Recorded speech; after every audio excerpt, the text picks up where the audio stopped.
sesama kita manusia. Jadi pada konteks firman Tuhan ini Yakobus mau memberikan contoh bahwa ketika seseorang mengingini sesuatu, ketika dia tidak mendapatkannya, ketika ia tidak memperolehnya, ternyata ini bisa menjadi dampak pembunuhan, katanya tadi. Dikatakan di dalam firman Tuhan. Pembunuhan yang dapat bisa menimbulkan apa, Amanginang? Iri hati. Karena tidak jarang lagi kita lihat, Amanginang, manusia identik dengan kehidupan yang iri hati kepada sesamanya manusia. Adong di donganna, dia merasa tidak senang atau merasa tidak suka. Jadi sehingga untuk melakukan itu, untuk mendapatkan keinginan itu, banyak manusia melakukannya dengan berbagai cara. Ternyata ini bisa berdampak buruk, terlebih di tengah-tengah persekutuan kita, Amanginang. Jadi apa yang dikatakan di sini, Amanginang, melalui firman Tuhan ini? Penyebabnya adalah pertengkaran. Pertengkaran itu termasuklah itu hawa nafsu. Apa itu hawa nafsu? Kalau kita melihat perikop firman Tuhan ini, hawa nafsu dan persahabatan dengan dunia. Hawa nafsu yang dikatakan di sini berarti kenikmatan atau kesenangan, keinginan kuat untuk mendapatkan apa yang ia ingin peroleh di dalam kehidupannya. Misalnya, Amanginang, demi hawa nafsu banyak manusia melakukan ke jalan yang tidak benar, yaitu pada harta kekayaan yang dimilikinya disalahgunakannya, jabatannya, kedudukannya, dan segala sesuatu yang dikejar demi menikmati kesenangan. Sehingga inilah banyak orang yang menyimpang dari jalan Tuhan, melakukan kebohongan demi kenikmatannya, melakukan penipuan asal dia memperoleh segala sesuatu.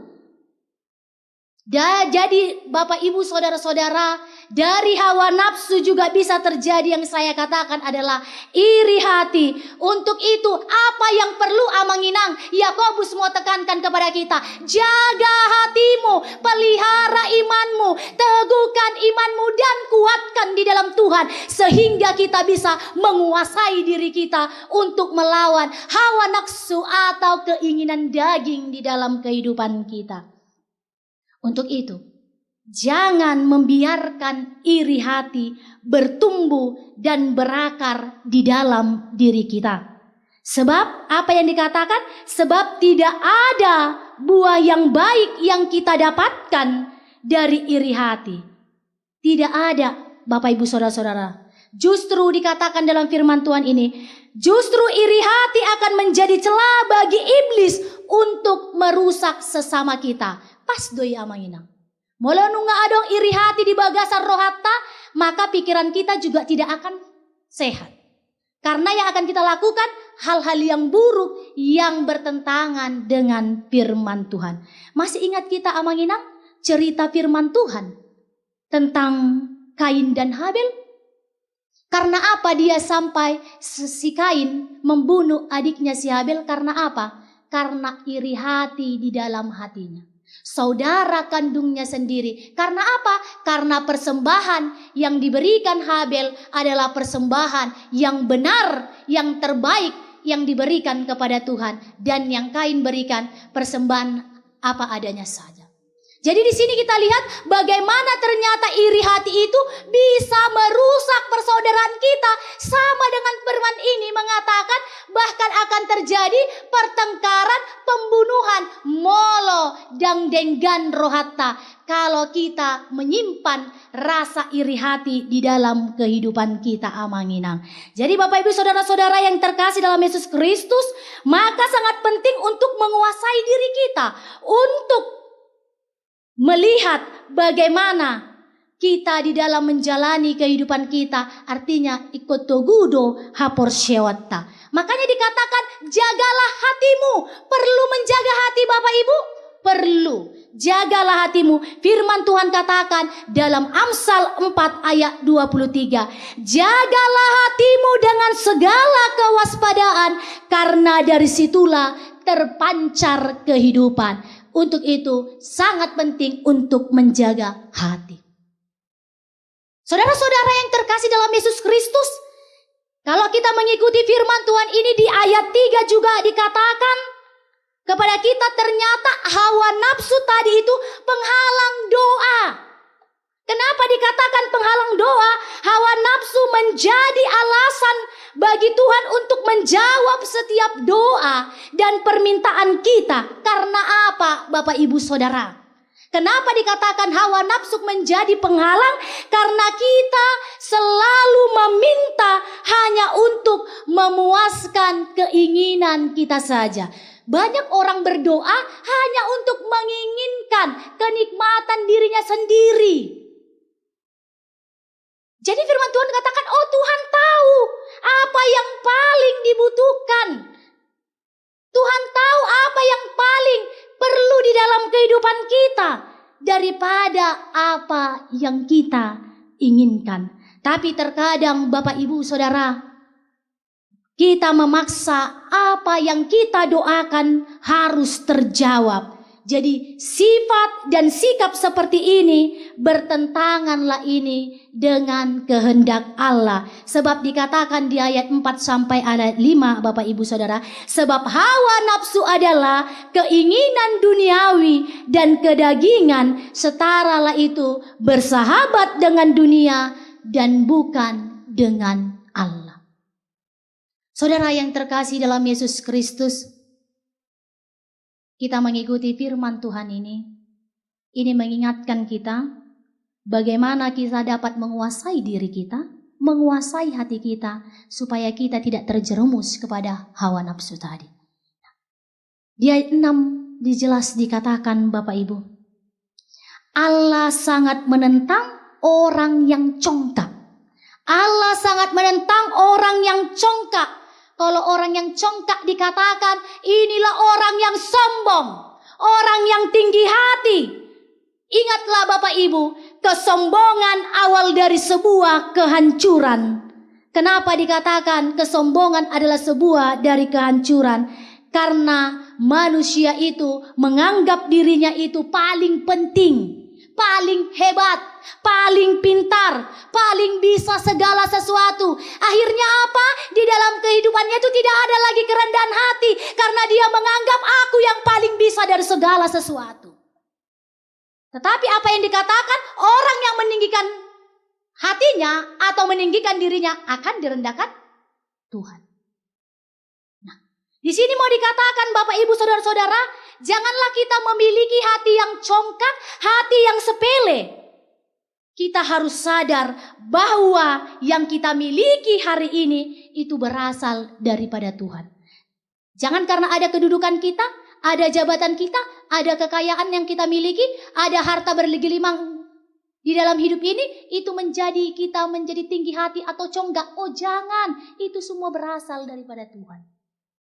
Bapak Ibu Saudara, ada ilustrasi yang mau kita dengarkan pada saat ini.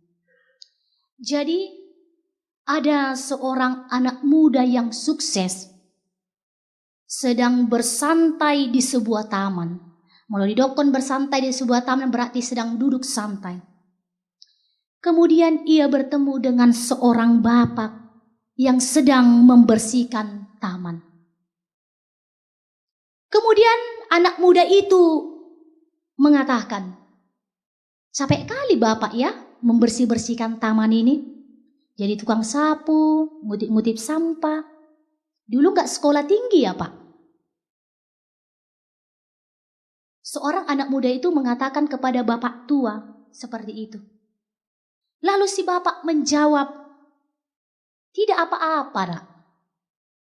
Yang penting saya menikmati dan mensyukuri pekerjaan saya. Kemudian singkat cerita anak muda itu berkata, Bapak tahu nggak siapa saya? Saya ini adalah pengusaha yang sukses loh Pak. Sekolah saya tinggi. Saya orang hebat, saya orang pintar, saya tamatan luar negeri, jabatan saya tinggi loh di perusahaan. Semua bisa saya lakukan di dunia ini, Pak. Semua bisa kulakukan, Pak, di dunia ini. Karena apa? Karena saya memiliki segalanya. Semua saya peroleh lewat kekuatan saya, lewat kehebatan saya, lewat kepintaran saya. Jadi wajarlah, Pak. Karena Bapak tidak sekolah, ya wajar saja pekerjaan Bapak seperti ini. Di dogma songoni. Kemudian seorang bapak tadi hanya bekerja membersihkan pekarangan taman. Dia mengatakan sambil tersenyum, "Wah, bagus sekali ya pekerjaanmu." Loh, kenapa Bapak tersenyum kepada saya? Atau Bapak kagum ya lihat pekerjaan saya? Memang semua orang kagumnya melihat pekerjaan saya, Pak. Lalu si Bapak hanya memberikan perintah yang begitu singkat kepada anak muda yang sukses itu. Anak muda, coba letakkan kedua tanganmu di dadamu dan katakan sekarang kepada jantungmu, berhentilah berdetak. Lalu anak muda itu bingung dan berkata, aneh kali perintah Bapak. Kemudian saudara-saudara, si Bapak mengatakan, tadi Bapak mengatakan Bapak adalah orang yang hebat, Bapak orang yang berkuasa, Bapak orang yang pintar, Bapak paling dibutuhkan di mana-mana. Tetapi kenapa jantung Bapak saja tidak bisa Bapak atur untuk berhenti? Sejenak anak muda itu tersontak diam. Lihatlah dan rasakanlah, bahkan jantung kita pun tidak bisa kita atur. Hidup kita ini bukan milik kita, jadi apa yang mau kau sombongkan, anak muda? Jangan terlalu tinggi hati. Kalaupun engkau bisa memiliki segalanya, meskipun kau menjadi orang yang hebat, jangan jadikan itu menjadi ajang kesombongan di dalam kehidupanmu. Karena apa? Allah sangat menentang orang yang congkak, orang yang tinggi hati di dalam kehidupannya. Bapak, Ibu, saudara-saudara yang terkasih, firman ini mengajar kita bahwa milikilah pribadi yang rendah hati. Karena apa? Apa yang kita miliki hari ini itu bukan berasal dari kekuatan dan kehebatan kita, itu berasal dari Tuhan yang dianugerahkan di dalam kehidupan kita. Saudara-saudara yang terkasih dalam Yesus Kristus, firman Tuhan mengatakan dalam Amsal 18 ayat 12, tinggi hati mendahului kehancuran, tetapi kerendahan hati mendahului kehormatan. Kita mungkin masih mengingat bagaimana peristiwa Menara Babel. Ketika manusia itu ingin sama dengan Allah, ingin membuat menara sampai ke langit, apa yang dikatakan Allah? Allah turun dan mengacau balaukan kota Babel. Makanya kota Babel dikatakan dikacau balaukan. Kota yang dikacau balaukan. Jadi ingat, ketika kita ingin merasa sombong dalam hidup ini, ingatlah, itu bukan karena kekuatanmu. Meskipun kita memiliki talenta, kita memiliki kepintaran, jangan jadikan itu menjadi suatu kesombongan bagimu. Karena apa? Sebentar Tuhan akan bisa merendahkannya dan menjatuhkannya. Tetapi orang yang rendah hati akan ditinggikan Tuhan. Jadi marilah kita hidup di dalam kehidupan yang rendah hati. Saudara-saudara yang terkasih dalam Yesus Kristus, untuk itu firman Tuhan mengatakan kepada kita sesuai dengan tema kita yang dikatakan adalah mendekatlah kepada Allah. Untuk itu kita harus tunduk mendekat kepada Allah. Kalau mau dekat kepada Allah berarti berikan hatimu, berikan hidupmu kepada Tuhan, berikan waktumu. Kalau kita mau mendekat kepada Tuhan, Karena apa? Inilah pilihan yang terbaik, pilihan yang tepat. Ketika kita dekat kepada Tuhan, maka kita akan semakin kuat, akan semakin teguh di dalam setiap kehidupan kita. Karena ingatlah Bapak Ibu, karena semakin kita jauh dari Tuhan, maka iblis akan menguasai hati kita. Tetapi ketika kita semakin dekat kepada Tuhan, maka hati dan pikiran kita akan dikuasai oleh Roh Kudus. Disitulah yang mau dikatakan Bapak Ibu Saudara-saudara. Jadi stop, jangan menganggap diri kita paling bisa, menganggap diri kita paling hebat dan paling kuat. Karena dalam hidup ini kita memerlukan Tuhan supaya jalan hidup kita terarah. Tuhan itu dekat di dalam hidup kita. Jonok do Tuhan di bagasan ngolutta amanginang jonok. Karena apa? Tuhan itu hanya sejauh doa. Datanglah kepada Tuhan lewat doa. Tangiang mido dalanmu pasahaton dirita tutuhani. Mendekatlah kepada Tuhan lewat setiap persekutuan yang kita lakukan di dalam setiap kehidupan kita, amanginang.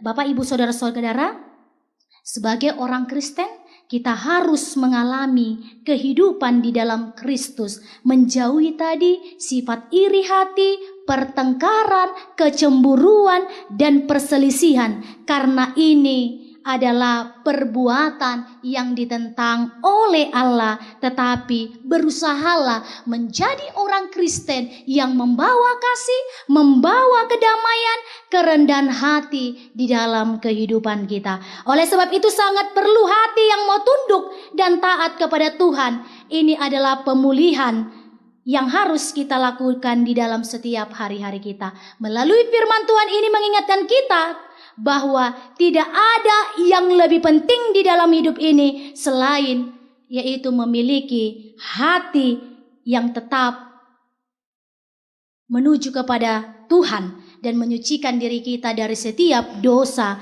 melawan kuasa iblis dengan senjata iman kita. Untuk itu Bapak Ibu, mendekatlah kepada Allah dan sadarilah keadaanmu bahwa kita memerlukan Tuhan supaya kita dapat menguasai hidup kita dari hawa nafsu, keinginan daging, dan kenikmatan dunia ini. Kiranya Tuhan menguatkan kita di dalam melakukan firman-Nya. Amin. Kita berdoa.